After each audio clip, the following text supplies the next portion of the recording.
बिस्मिल्लाहिर्रहमानिर्रहीम अस्सलाम वालेकुम। हमारे इस चैनल में आप सबका खुश आमदीद। दोस्तों, भारत की एक मशहूर क्रिकेटर विराट कोहली ने शाहिद खान अफरीदी के बारे में कुछ ऐसा गलत बयान दे दिया है जिसको सुनकर आपके दिल में विराट कोहली के लिए जरूर गुस्सा और नफरत पैदा हो जाएगा कि कोई बंदा इतने महान और अच्छे इज्जतदार खिलाड़ी के खिलाफ ऐसे अल्फाज कैसे यूज कर सकता है। दोस्तों, विराट कोहली ने शाहिद खान अफरीदी के खिलाफ ऐसे अल्फाज, ऐसे बयान और कुछ ऐसे जुमले अदा किए हैं जिसको इंडियन भी क्रिटिसाइज कर रहे हैं काफी हद तक। जो अच्छे मुसलमान इंडियंस है जो वहाँ पर रहते हैं वो भी यही कहते हैं कि शाहिद अफरीदी के खिलाफ ये तो बहुत ज्यादा हो गया। दोस्तों, विराट कोहली ने एक बहुत बड़ा आर्टिकल लिखा है जो कि इंडियन एक निजी वेबसाइट पर पब्लिश किया जा चुका है, जिसमें विराट कोहली ने शाहिद खान अफरीदी को टारगेट किया है और भी कई पाकिस्तानी क्रिकेटर्स और पाकिस्तान के खिलाफ जहर भरे पैगाम जारी किए हैं, लेकिन खास तौर पर शाहिद अफरीदी को टारगेट किया गया है इस आर्टिकल में। दोस्तों, याद रहे विराट कोहली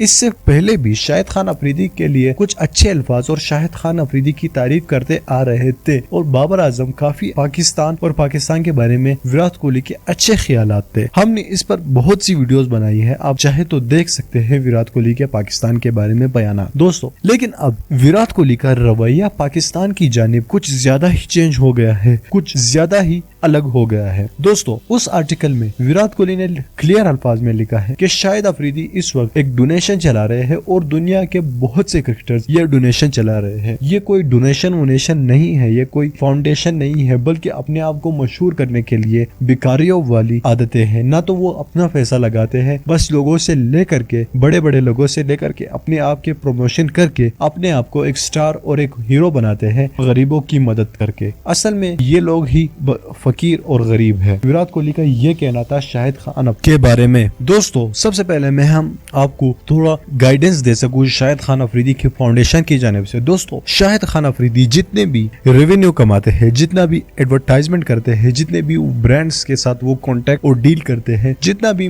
मानो उनकी इनकम होती है, उनमें से 83% उसके फाउंडेशन में जाता है। बाकी जो 17% रह जाता है वो अपना घर बार और बाकी जरूरियात पूरे करते हैं। सबसे पहले तो ये बात क्लियर हो गई, आप सबको समझ आ गई होगी। और विराट कोहली को ये बयान क्यों देना पड़ा इसके बारे में भी हम आपको बताएंगे। दोस्तों, इंडियन मीडिया और खास तौर पर बीजेपी सरकार विराट कोहली के पीछे पड़ चुकी थी। अगर तुमने शाहिद खान अफरीदी के बारे में गलत बयान और पाकिस्तान के इमेज को खराब न किया तो तुम्हें इंडियन क्रिकेट टीम से हाथ धोना पड़ सकता है। तो ये थी वो धमकी जो विराट कोहली को मौसूल हुई और विराट कोहली मजबूर हो गए कि वो ऐसे बयान जारी कर सके। तो सबसे पहले तो विराट कोहली को शर्म आनी चाहिए कि वो डर गए और हक और सच की बात नहीं कर रहे हैं। अब दोस्तों, विराट कोहली को हम सब अच्छा प्लेयर मानते थे और सच्चा इंसान मानते थे, लेकिन अब ऐसा नहीं होगा। दोस्तों, इस वीडियो को लाइक कीजिएगा, हमारे इस चैनल को सब्सक्राइब जरूर कीजिएगा। दोस्तों, कमेंट बॉक्स में अपने प्यारे प्यारे और अच्छे पैगाम जारी कीजिएगा और साथ में इस वीडियो को अपने दोस्तों, व्हाट्सएप ग्रुप और फेसबुक ग्रुप में ज्यादा से ज्यादा शेयर करिए। मैं मिलना चाहूंगा आपसे अगली वीडियो में, तब तक के लिए इजाजत दीजिएगा। अल्लाह हाफिज।